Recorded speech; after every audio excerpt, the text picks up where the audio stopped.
Chapitre 25. Une paix constante. En marchant devant lui dans la sainteté et dans la justice tous les jours de votre vie. Luc 1, verset 75. Le pasteur Jean de la Fléchère, connu aussi sous le nom de John Fletcher, que Wesley considérait comme l'homme le plus saint qui eût vécu depuis les jours de l'apôtre Jean, perdit 5 fois la bénédiction avant d'obtenir définitivement la grâce de la sainteté. Wesley lui-même déclarait que, d'après ses observations, beaucoup de chrétiens perdaient plusieurs fois cette bénédiction avant d'apprendre le secret de la garder.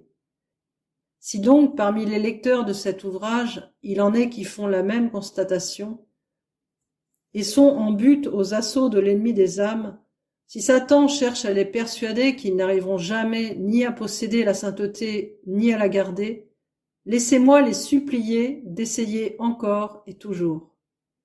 Vous prouvez votre intention et votre réel désir d'être saint, non pas en rendant les armes après une défaite, mais en vous relevant des chutes nombreuses et en reprenant la lutte avec une foi et une consécration nouvelle.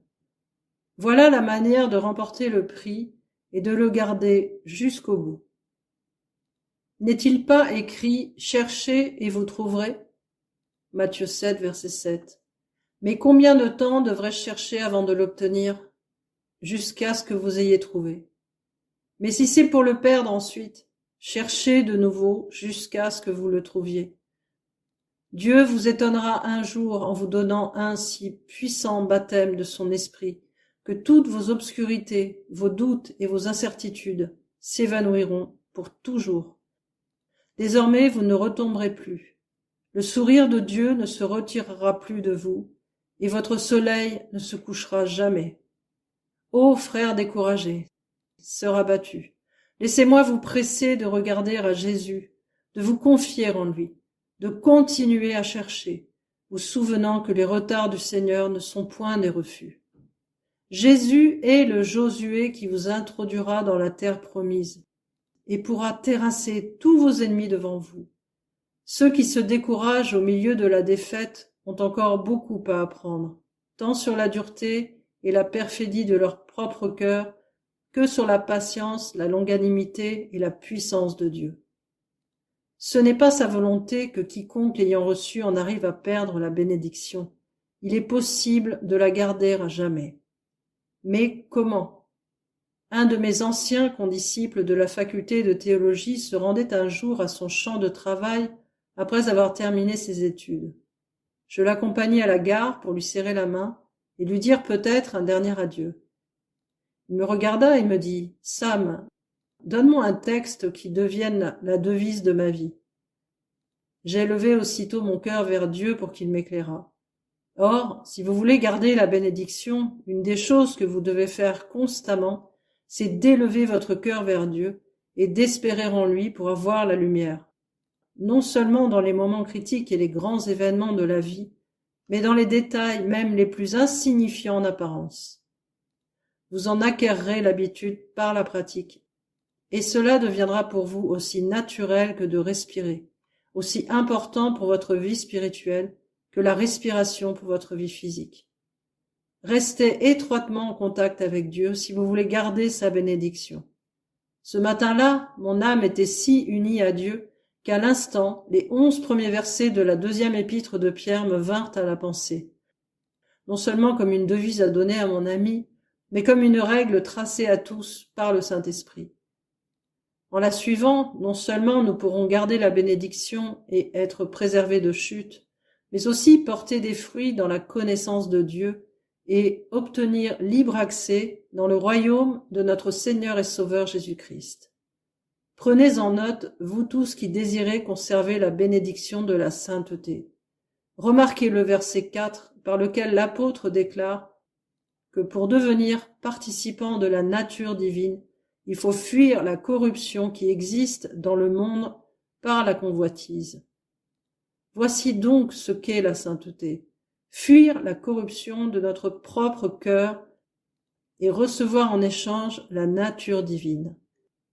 L'apôtre insiste et recommande aux saints de s'y appliquer résolument.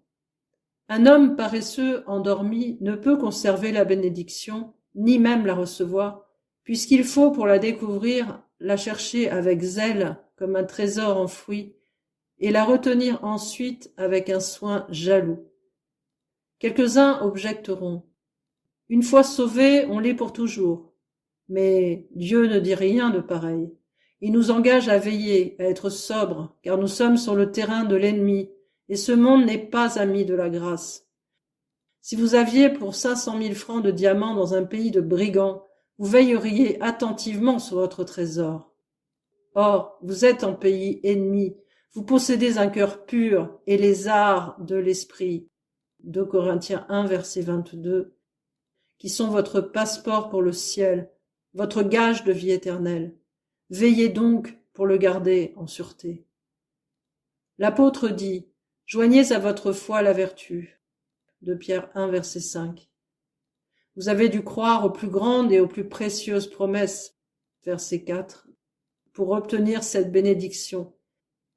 Mais vous aurez encore autre chose à ajouter à votre foi pour la conserver. Le mot vertu vient d'un vieux mot latin qui signifie courage. Et c'est probablement ce qu'il signifie dans ce cas. Il vous faut du courage pour conserver cette bénédiction. Le diable rôdera autour de vous comme un lion rugissant. Le monde vous tiendra rigueur, vous rejettera, vous mettra à mort peut-être. Vos amis vous prendront en pitié ou vous maudiront, vous prédiront toutes sortes de calamités. Et parfois votre propre chair se révoltera. Alors, vous aurez besoin de courage. On prétendait autrefois que je perdais la raison, et cela semblait presque vrai, si intense était mon désir de connaître toute la volonté de Dieu à mon égard. On me disait que je tomberais dans le fanatisme, que je finirais mes jours dans un asile, que je ruinerais ma santé et resterais toute ma vie un invalide, inutile tourment à moi-même et fardeau pour mes amis. L'évêque lui-même, dont l'ouvrage sur la sainteté avait bouleversé mon âme jusqu'en ses profondeurs, insista pour que je parle très peu de cette bénédiction après l'avoir reçue, puisqu'un tel enseignement devenait une cause de division et de trouble. J'appris plus tard qu'il avait lui-même perdu la grâce de la sanctification.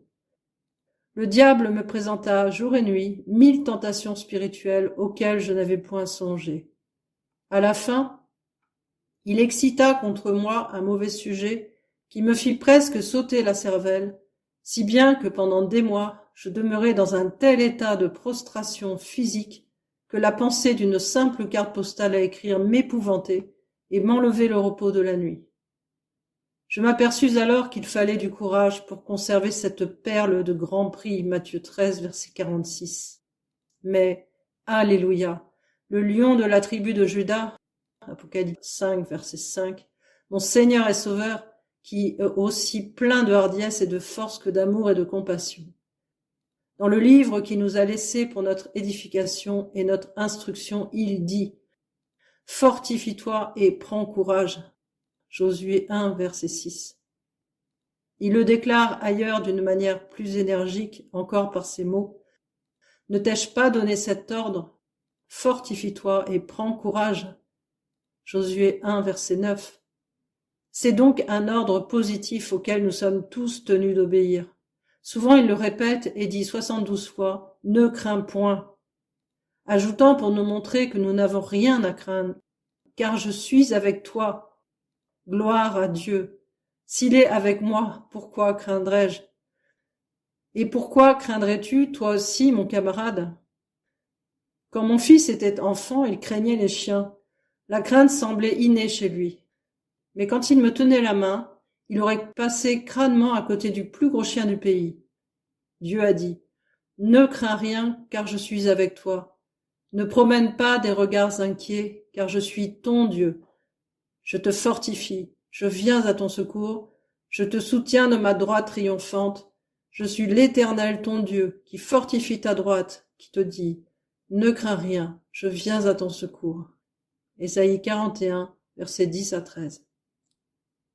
Celui qui est mort pour nous, Jésus, affirme, « Tout pouvoir m'a été donné dans le ciel et sur la terre, et voici, je suis avec vous tous les jours jusqu'à la fin du monde. » Matthieu 28, versets 18 à 20. Pourquoi craindre encore? Le diable s'y entend pour tromper et ruiner les âmes. Mais rappelez-vous que Jésus est l'ancien des jours. Daniel 7, verset 13. D'éternité en éternité, il est Dieu. Il a mis sa grande sagesse, son pouvoir éternel, à la disposition de notre foi pour notre salut, et certainement ceci doit nous remplir de courage. Êtes-vous abattus et effrayés? Redressez-vous et dites hardiment avec le roi David, qui plus qu'aucun de nous avait des raisons de s'inquiéter et de s'effrayer. Dieu est pour nous un refuge et un appui, un secours qui ne manque jamais dans la détresse. C'est pourquoi nous sommes sans crainte quand la terre est bouleversée et que les montagnes chancellent au cœur des mers. Psaume 46, versets 2 et 3. Une des expériences de David m'a été d'un grand secours. Il eut un jour à fuir loin de Saül qui le poursuivait pour lui ôter la vie. Il se retira au pays des Philistins, où il demeura dans un village que le roi lui donna. Puis les Philistins prirent les armes contre Saül et David se joignit à eux. Mais les Philistins le renvoyèrent, craignant que dans la mêlée il ne se tournât contre eux. Lorsque David et ses hommes arrivèrent chez eux, ils découvrèrent que des ennemis avaient détruit et brûlé leur ville, emporté tous leurs biens, ainsi que leurs femmes et leurs enfants. Fous de douleur, ces hommes parlèrent de lapider David. Il y avait certes de quoi s'effrayer, mais la Bible dit « David reprit courage en s'appuyant sur l'Éternel, son Dieu ». Lisez vous-même ce récit et voyez de quelle manière Dieu l'aida à rentrer en possession de tout ce qu'il avait perdu. 1 Samuel 30. Pour moi, je suis résolu à rester plein de courage. Dieu m'a délivré de mes propres frayeurs et de celles de mes amis. Il a mis en déroute mes ennemis. Il s'est montré plus fort que mes adversaires, et il m'a mis à même, par sa puissance, sa bonté et son amour infini, de marcher devant lui dans la sainteté depuis plus de 40 ans.